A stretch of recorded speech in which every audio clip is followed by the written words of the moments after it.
In this video, I'm going to show you how to make a template to hold your blanks for engraving so that they do not shift or move during the process.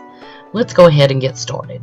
Now for your supplies, you will need a piece of contact paper or a scrap piece of 651, duct tape, your cutting mat, an X-Acto knife or hook, tweezers, or anything that you use normally to weed out pieces of your vinyl. And of course, you'll need engraving blanks.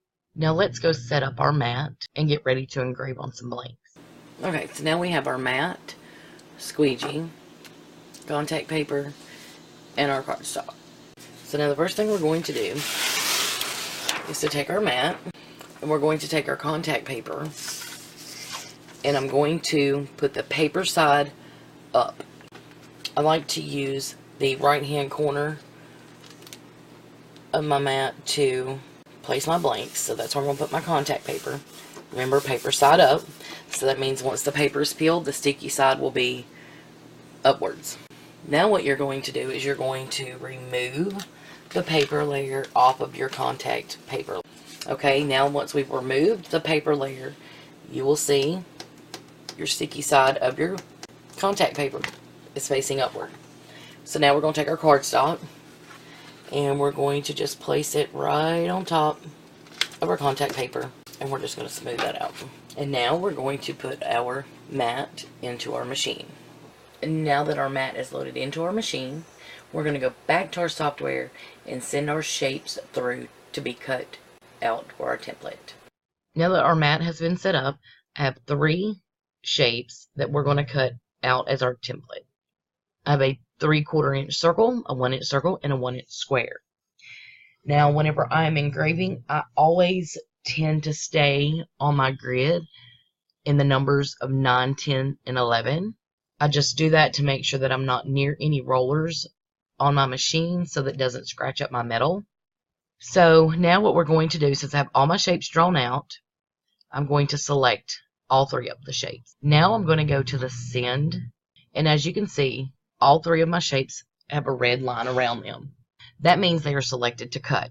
Now, you need to go to material type, and what you're going to choose is you're going to find cardstock. Your action is going to be cut, and your tool, you're going to use the appropriate tool. So if you're using a ratchet blade, choose ratchet blade. If you're using the auto blade, obviously use the auto blade. And then under that, you will see you have 3 options: no cut, cut, or cut edge. Always, when doing a template cut, you want to do cut edge. So select cut edge, and then underneath that you will see a rectangle box with different settings, and mine has 3 as the blade depth, 4 for the speed, force of 22, and 1 pass. I'm going to leave all of those settings alone.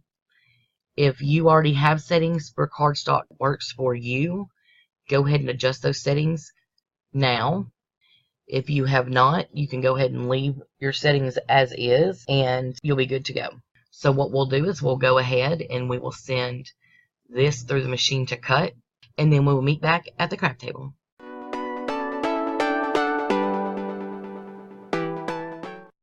Now that the shapes have been cut out, we need to remove the shape parts that have been cut so that we have the shapes exposed, or we can place our blanks down in there. So let's go ahead and remove those now. Now you have sort of a groove in your cardstock for your blank to sit in. Now what we're going to do is we want to gently lift up on our cardstock like we're going to remove it, but we're not going to remove it. And you're going to have to do this gently because you do not want to shift the cardstock in any way. So you might want to use one hand to brace the cardstock on your mat and use your other hand to lift up the other end of your cardstock. And what we're going to do is we're going to place sticky side up a piece of duct tape under your shapes. What this is going to do is to give a firm, sticky hold for your metal blanks to sit on to help it not move while being engraved on. And we'll go ahead and do that now.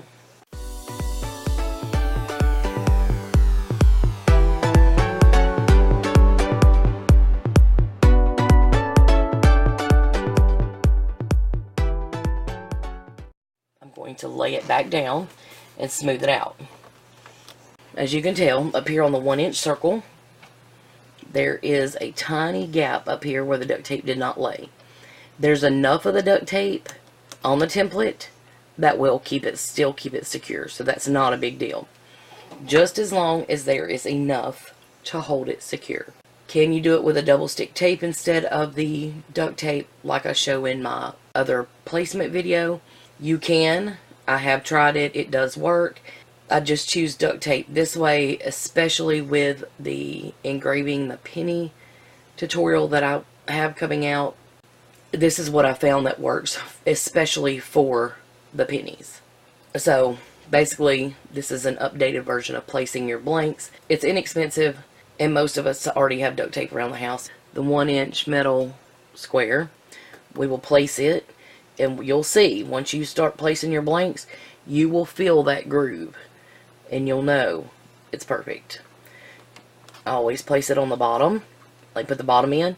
I can feel that groove, and then I lay it down, and I push down. And you can feel it. It's like a puzzle. Like whenever you get the puzzle pieces connected correctly, it fits in there snug. That's how this is. And you will feel the difference than if you followed my other placement video, how it fits in there like a puzzle piece. It's like a light bulb goes off. Oh, hold on. Now I see how this is going to work so much better. Now, our 1-inch circle. And if you already have your holes, like the Blank Slate brand by Traditions at Hobby Lobby, already has your holes. So make sure that you get those lined up. Here's the penny. Stick it in, push it down. You will see how it fits perfectly. Push it down. I always push them down, as I said, to make sure that they are in there snugly adhered to the duct tape on the bottom. Everything is basically taped together, and everything's easily removed once everything's done. Now, what we want to do, I'm not going to engrave on everything here because this is just basically a new updated version of the placement video.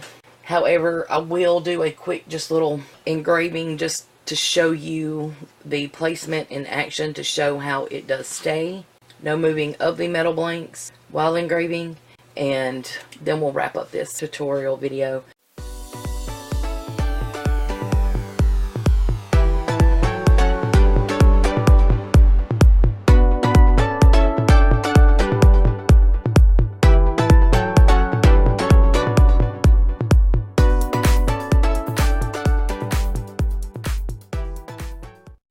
See, the engraving template worked. It stayed in place and worked perfectly.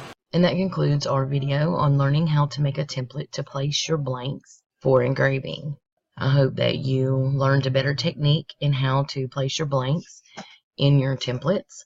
And the reason why we are learning a whole new placement in placing your blanks is I'm going to be teaching you a new thing to be engraving, and that is on pennies. So our next tutorial that will be coming up is this tutorial on how to engrave on pennies.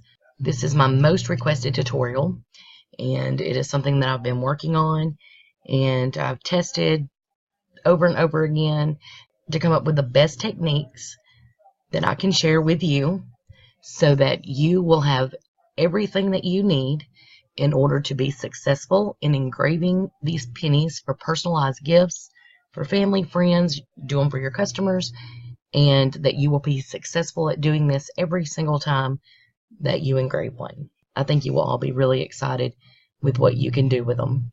This is just a little sneak peek that I am sharing here at the end of this tutorial, and I've also shared a sneak peek in my Facebook group, Our Crafty Chaotic Life.